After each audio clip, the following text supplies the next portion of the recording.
The face of the £5 note is the writer Nan Shepherd, who's best known for her wonderful short work on the Cairngorms called The Living Mountain, which had a revival of interest in 2011 when Canongate republished it with an introduction by Robert Macfarlane. Now, the extraordinary coincidence, which I didn't know anything about at the time because I had signed a non-disclosure agreement when I was working on the banknotes and didn't know what I was writing all this stuff in secretary hand for, was that already I was a huge fan of Nan Shepherd.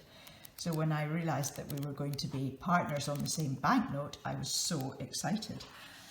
I had already had 2 solo exhibitions based on the Living Mountain at the Open Eye Gallery in Edinburgh, showing paintings and calligraphy. But I also have a bigger project. In 2015, just before I started working on the banknotes, I won a paper prize. And I thought at the time I ought to buy some paper for a specific project. And as I like making artist books, I thought, well, maybe I could make a large illustrated and handwritten copy of The Living Mountain. Try to do each illustration as spontaneously as possible and with a minimum of equipment and materials. Resist, my oil colours, my square-edged pen that has written all those pages.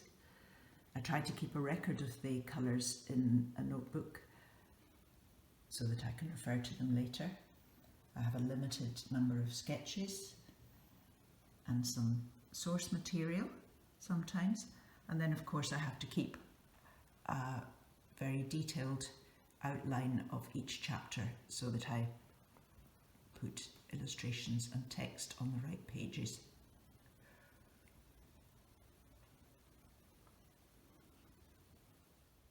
I keep all my pages of My Living Mountain in this large box, each page separated by tissue. I've been working on this project now for almost 5 years, and when lockdown started about a month ago, I felt very unmotivated creatively. But then about 10 days in, I thought to myself, this would actually be the ideal time to try and complete my version of The Living Mountain. And so now I've got back into it and I'm thoroughly enjoying it.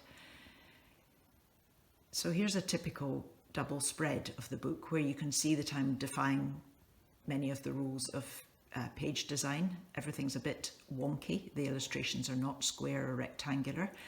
The column of text runs from the top of the page to the bottom. The text isn't justified, which makes it easier to write. The ink is grey rather than black. And each paragraph is separated by a palladium leaf bullet. There aren't any on this page. And the text has to be legible, I feel.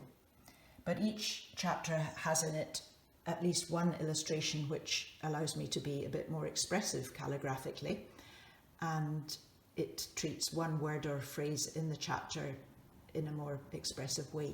Here I'm picking up on Nan's description of the swift, the joyous abandon of the swift who flies in those convolutions of delight. So I've painted the word convolutions in Resist using a large brush, sweeping lines, and then I've applied the one colour of oil paint on top of that. A few more illustrations. Here's a special treatment of the phrase, these wild places. And here are a selection of cups to suggest the hospitality offered to walkers in the Cairngorms by local people. And here's one of the palladium leaf bullets that I was talking about that separates the paragraphs. And this is the chapter on water, a stylized depiction of water from a 16th century map of Sicily. And the word blizzard blowing away.